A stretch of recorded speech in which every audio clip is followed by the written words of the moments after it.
Commander Marcus Reeves stood alone in his quarters aboard the Earth diplomatic vessel Concordia, staring at the ceremonial attire laid out on his bed. The midnight blue uniform with its silver piping and ceremonial sash felt like a prison sentence made fabric. In 6 hours, he would be married to someone, something, he had never truly seen. "Quite the honor you've been given, Commander," came Admiral Thornton's voice from the doorway. The older man's face bore the practiced diplomatic smile that had become all too familiar during these negotiations. Marcus turned, keeping his expression neutral. "Is that what we're calling it now, sir?" "The Aralaxians could have chosen anyone. Their council selected you specifically." Thornton entered the room uninvited. "This alliance saves lives, potentially billions. One marriage for peace seems like a fair exchange."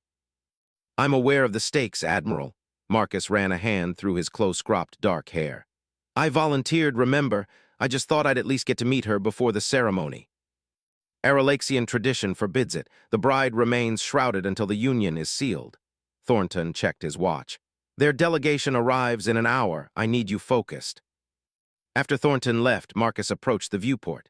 Beyond the reinforced glass, the Aralaxian homeworld hung like a jewel against the black swirls of azure and emerald beneath wisps of silver clouds. Somewhere down there was his bride-to-be, likely preparing for her own ceremony. The diplomatic team had shown him images of Aralaxians, of course, tall humanoid figures always depicted in their ceremonial shrouds that obscured everything but vague outlines. In the 3 years since first contact, no human had seen an Aralaxian's true form. Their advanced technology had made them valuable allies, but their physiological secrets remained closely guarded. "Commander," his aide, Lieutenant Osaka, appeared at the door. "The Aralaxian advance party has arrived early. They've brought gifts." The gifts were displayed in the ship's conference room, crystalline structures that hummed with inner light, ancient texts translated into English, and most startlingly, a personal message orb from his betrothed. When activated, the orb projected a shrouded figure. "Commander Reeves," came a melodic voice that seemed to resonate from somewhere beyond his ears. "I am Valia. I know this union brings uncertainty, perhaps even fear. I share these feelings, but know that this was my choice as much as yours. When we meet, all will become clear." The message ended, leaving Marcus more unsettled than before. The ceremony itself passed in a blur of diplomatic platitudes and alien rituals. Marcus stood before the assembled dignitaries of 2 worlds, reciting vows in both English and the musical Aralaxian language. Across from him stood his bride, completely covered in iridescent fabric that shifted colors with her movements. He could discern only her height, nearly matching his 6'2" frame, and a general humanoid shape. When the time came to seal their union, Marcus hesitated before the ritual touch of palms. Through the thin fabric covering her hand, he felt an unexpected warmth and what seemed like a slight electrical current running through his fingers and up his arm. "With this touch we are bound," came her voice, somehow inside his mind rather than through his ears. "Until tonight, husband." As the assembled crowd erupted in formal applause, Marcus met Admiral Thornton's satisfied gaze across the room.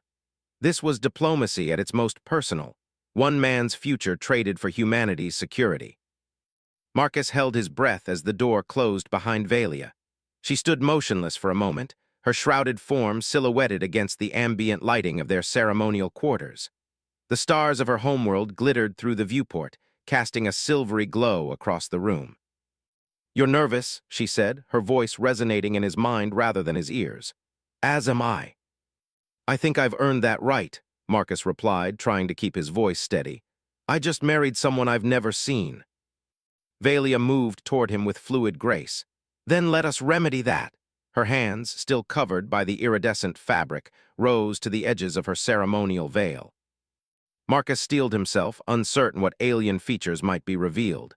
Would she have multiple eyes? Scales? Tentacles? The diplomatic briefings had been frustratingly vague about Aralaxian physiology. The shroud fell away in a whisper of fabric.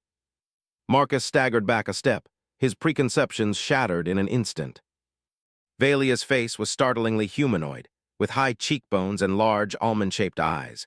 But where he expected pupils, there were spiraling galaxies of deep violet that seemed to contain their own light. Her skin was smooth, but with a subtle pattern that reminded him of constellations, faintly luminescent beneath the surface. Her hair wasn't hair at all, but tendrils that moved slightly with currents invisible to him, shifting between midnight blue and purple. "You're beautiful," he breathed, the words escaping before he could consider their diplomatic implications. A smile curved her lips. "And you are exactly as I remembered." Marcus blinked. "As you remembered, we've never met." "Not officially." Valia stepped closer, her luminescence brightening slightly. "I've observed your species, observed you, for much longer than your people realize. I chose you, Marcus Reeves." "That's impossible. The diplomatic corps selected me because of my scientific background, and they selected you because I requested you specifically." Her voice in his mind carried certainty. "Your leaders believed they were making the choice." Marcus sank onto the edge of the bed, trying to process this revelation. "Why me?" Valia sat beside him, careful to maintain a respectful distance. The flowing garment beneath her veil was composed of the same color-shifting material, clinging to a form more human than he'd expected. "Your mind," she tapped her temple. "When our scout ships first approached Earth, we scanned for compatibility. Most humans have barriers, their thoughts are chaotic, resistant to connection. But yours," she reached toward him, stopping just short of touching his face. "Yours reached back." "I don't understand." "My species communicates telepathically. We knew peaceful contact would be impossible without finding humans capable of receiving our thoughts without technology. You were among the few who could." Marcus recalled the headaches he'd suffered 3 years ago, dismissed by doctors as stress migraines. "That was you." "Yes, and there's more." Valia's expression grew solemn. "This marriage isn't just about peace between our worlds, Marcus. It's about survival, mine, yours, both our species." As the night progressed, they talked rather than rushed toward physical intimacy. Valia explained how her species' connection to what humans might call cosmic energy had begun to fade with each generation. The Aralaxians were slowly losing their telepathic abilities, their bioluminescence, their very essence. "Human DNA contains something remarkable," she explained. "A resilience and adaptability we've lost. Your scientists haven't even discovered it yet."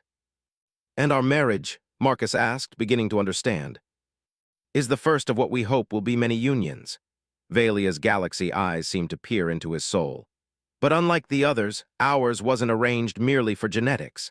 I chose you because when our minds touched across the stars, I felt something I'd never expected." "What was that?" Marcus found himself leaning closer. Valia's luminescence pulsed softly, and what he somehow understood was the equivalent of a blush. "What I believe humans call connection, perhaps even something deeper." As she carefully reached for his hand, the telepathic connection between them flared, and Marcus gasped as emotions not his own cascaded through him. Curiosity, hope, and something warm he couldn't quite name. "This is just the beginning," Valia whispered, both in his mind and aloud, as their fingers intertwined. 6 weeks after their wedding, Marcus stood in the laboratory aboard the Aralaxian science vessel where he now lived, examining genetic models that floated in holographic brilliance before him. The data confirmed what Valia had told him. Human DNA contained structural elements that could potentially stabilize the deteriorating Aralaxian genome. "Your work progresses well," came a voice from behind him. Kellar, Valia's cousin and the ship's lead geneticist, approached with the gliding motion characteristic of his species. "Slowly but surely," Marcus replied, still finding it strange to speak aloud when most Aralaxians communicated telepathically. "The compatibility is there, but integration without mutation is proving challenging." Kellar's luminescence flickered in what Marcus had learned was contemplation. "Perhaps it is not meant to be without mutation. Evolution often requires change." Before Marcus could respond, he felt the familiar warmth of Valia's mind touching his, a sensation he'd grown to anticipate throughout the day. "Meet me in our quarters." Her thoughts carried a mixture of excitement and trepidation. When Marcus arrived, he found Valia standing before the viewport, her form silhouetted against the stars. Without her ceremonial garments, her natural bioluminescence created patterns across her skin that shifted with her emotions, currently swirling in rapid patterns that indicated agitation. "What's wrong?" he asked, crossing to her. She turned, taking his hands in hers. The electric tingle of their skin contact had become a comfort rather than a shock. "Nothing is wrong, but something is happening." She guided his palm to her abdomen. Beneath his touch, her luminescence brightened and pulsed in rhythm with what felt like a second heartbeat. Is that, he couldn't finish the question. Yes, her galaxy eyes held his. Our genetic compatibility is more complete than we predicted. I am carrying our child, the first human Aralaxian hybrid. Marcus felt the room spin slightly, but we've only been intimate for. My species gestates differently than humans, she explained. What takes your women 9 months takes us weeks. The child develops in stages with periods of rapid growth followed by neural integration. She squeezed his hands. Our scientists believed conception might be possible, but not for years of genetic therapy. This changes everything. That night, as they lay together in the darkness of their quarters, the telepathic connection between them stronger than ever, Marcus felt the first tenuous touch of a third mind, fragile but unmistakably present, reaching out from within Valia. She's beautiful, Valia whispered, tears of luminescent fluid trailing down her cheeks. Her mind shines like yours. Marcus cradled Valia closer, overwhelmed by emotions he couldn't have imagined 6 weeks earlier. Will she look like you or me? Both, perhaps, neither, possibly. Valia traced patterns on his chest. What matters is that she represents hope for my people. The peaceful moment shattered as the ship's alert system blared to life. Kellar's urgent thought voice reached them both, Earth vessels approaching with weapons activated, diplomatic channels silent. Marcus bolted upright. That's impossible, the treaty. Valia's expression darkened. Not everyone wants peace, Marcus, or a cure. She pressed her hand to her abdomen protectively.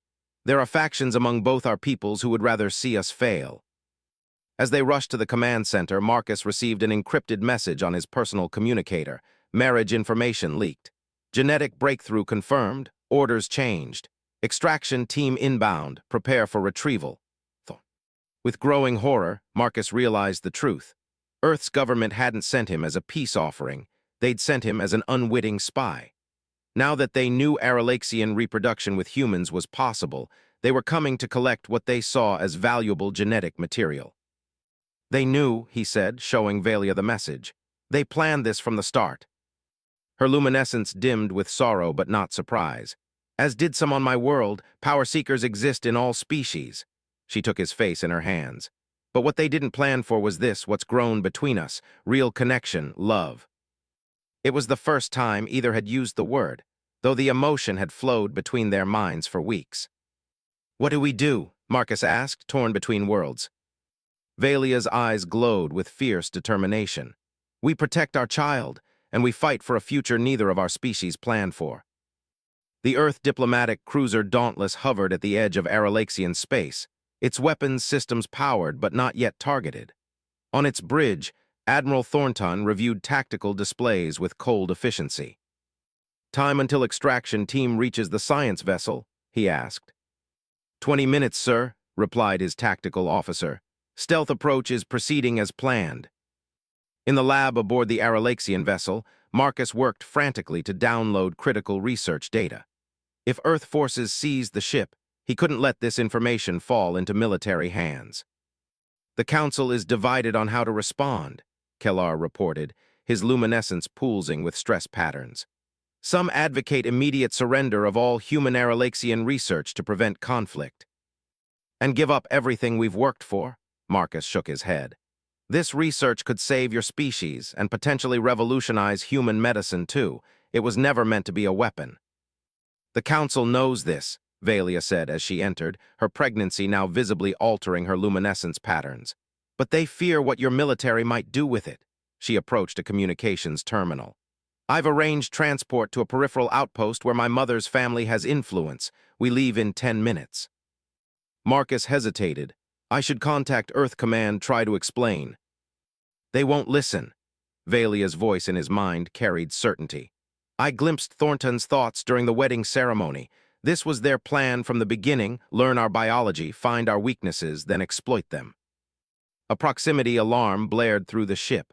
Earth vessels have breached our defensive perimeter, announced the ship's commander over the internal communication system. All personnel to security stations. We're out of time, Kellar said. Follow me. There's a secondary shuttle bay 3 levels down. As they hurried through the ship's crystalline corridors, Marcus felt a familiar presence touch his mind. Not the warm connection of Valia, but a cold, probing sensation he'd experienced during his military training. "Psyops," he whispered, recognizing the distinctive mental signature of Earth's Psychic Intelligence Division. "They've deployed telepaths. They're tracking us." Valia stopped abruptly, her eyes widening. "If they have telepaths, they can follow our mental connection." She turned to Marcus, decision crystallizing in her eyes. "I need to show you something no human was ever meant to see." Before he could question her, Valia's form began to change. The humanoid shape he'd grown accustomed to shifted as her luminescence intensified to nearly blinding levels. Her body seemed to phase partially into another dimension, becoming simultaneously more solid and more ethereal. "This is the true form of my species," her voice echoed in his mind as her physical mouth disappeared. "What you've seen until now was an adapted form for interspecies communication." In this state, she reached toward the pursuing telepathic signatures. Marcus felt a surge of energy that seemed to bend the space around them, creating a barrier of mental static. "That won't hold them long," she said, resuming her humanoid form but now visibly weakened. "We must reach the shuttle." They barely made it to the secondary bay when the ship shuddered under weapons fire. Marcus helped Valia into the sleek Aralaxian shuttle while Kellar prepared for launch. "The main hangar has been breached," Kellar reported. "Earth forces are aboard." As the shuttle's engines powered up, the bay doors slid open, revealing a squad of Earth Special Forces led by a familiar figure. "Commander Reeves," Admiral Thornton called, his voice amplified. "By authority of Earth Central Command, you are ordered to surrender yourself and any Aralaxian genetic material for immediate extraction." Marcus stepped protectively in front of Valia. "That genetic material is my child, Admiral." "Don't be naive, son." Thornton's expression hardened. "You've completed your mission. The specimen is no longer your concern." "Specimen?" Fury rose in Marcus. "Is that what this was about? You sent me here to create a hybrid you could study, weaponize." "We sent you here to secure humanity's future," Thornton countered. "Their technology, their abilities, they belong to all humanity, not just the privileged few." While they spoke, Valia silently communicated with Kellar. Without warning, the shuttle's defensive systems activated, creating an energy barrier between them and Thornton's forces. "Get in," Kellar shouted as the shuttle rose from the deck. Thornton's face contorted with rage. "Fire, don't let them escape." As weapons fire erupted around them, Marcus made his choice. He leaped into the shuttle, the door sealing behind him as they accelerated toward space and an uncertain future. "There's no going back now," he said, watching his former world recede on the viewscreen.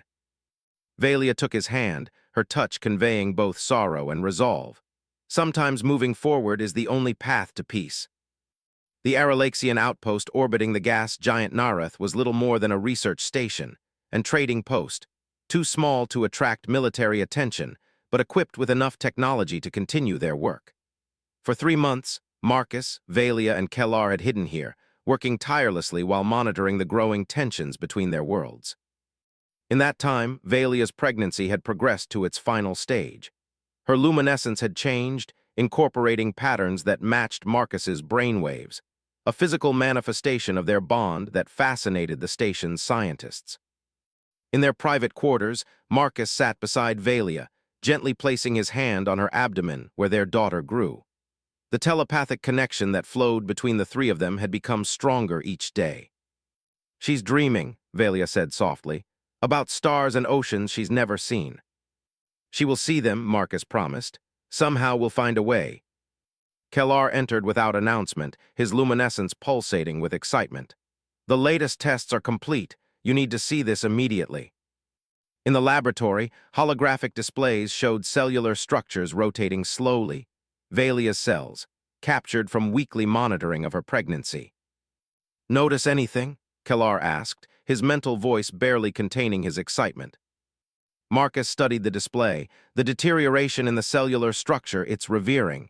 He looked at Kellar in disbelief. "How is that possible?" "We believe it's the hybrid pregnancy," Kellar explained. "The child's developing systems are producing enzymes that are repairing Valia's genetic degradation.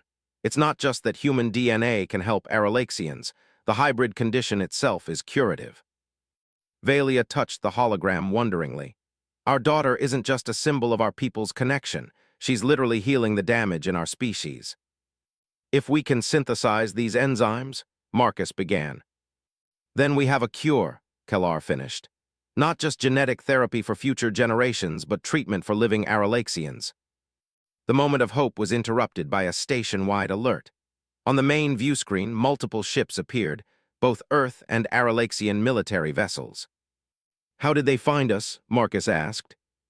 It doesn't matter, Valia said, her hand protectively covering her abdomen. What matters is what happens next. The communication system chimed.